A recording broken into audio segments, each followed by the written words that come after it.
Magandang hapon. Basta po kayo. Ngayon po ay araw ng linggo. November 2, 2025. Ay nako mga idol. Ang ganda-ganda ng araw ano. Yan, alas 3 ng hapon. Alas 3:30. Pero bukas mga idol, ang kinakatakutan ng lahat. Yan, bagyo. Ay papasok na bagyo bukas ng hapon. Kansilado na yung mga pasok, yung mga klase sa school. So hindi ko alam kung gaano kalakas, pero sabi nila ay baka super typhoon bukas ng umaga pagdating ni Jay.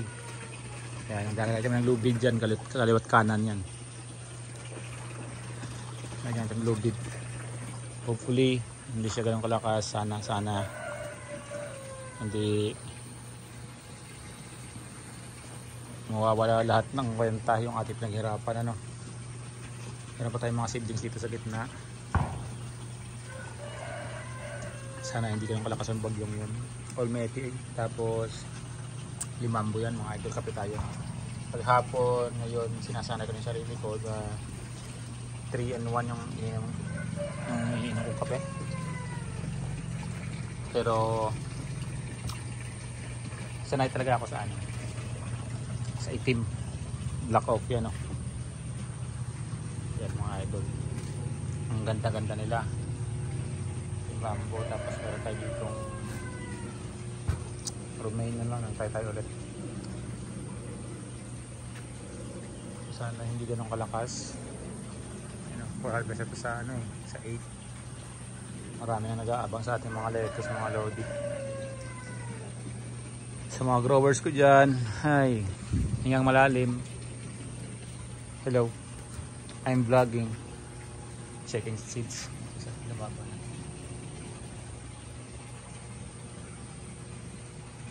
Hopefully hindi ganun kalakas, kasi yung pagod na invest natin sa tinim natin, yung bispera ay magiging bato pa. Excuse me.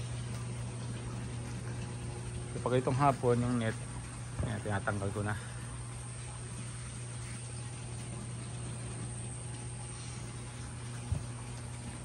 Daddy, I'm hungry. Okay, ito po sa Kajibar ko ito. Hungry daw siya.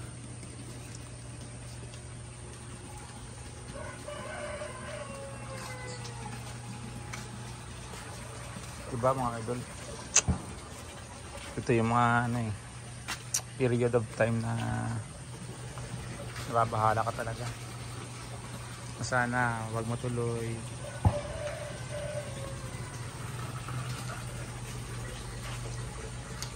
Dati nang hindi pa ako nag-hydroponics, sabi ko, kaya hindi ko na naman ramdam yung mga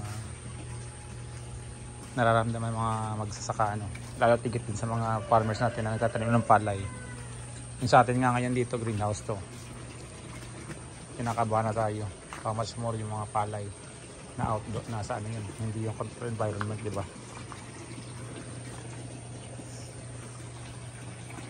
So ngayon nararamdaman ko na kung pakiramdam, although hindi ganun kagrabe tulad ng nararamdaman mga ibang magsasaka kasi nga naka-greenhouse naman tayo.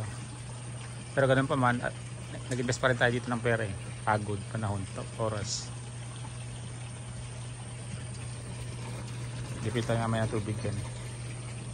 So wala tayong magagawa kundi magdasal,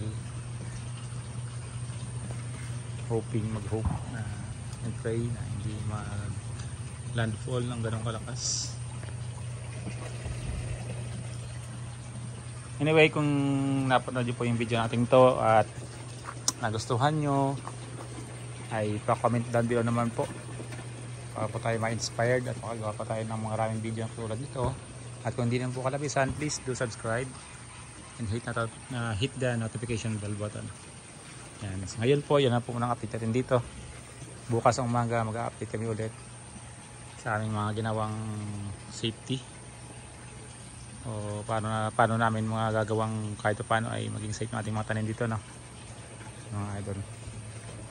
Siguro hanggang dito lang muna. tatapusin ko muna yung pagkakapit ko at lalabas ako ng greenhouse dahil medyo mainit pa rin dito sa loob. Ayan. Maraming salamat po. Bye bye. Thank you.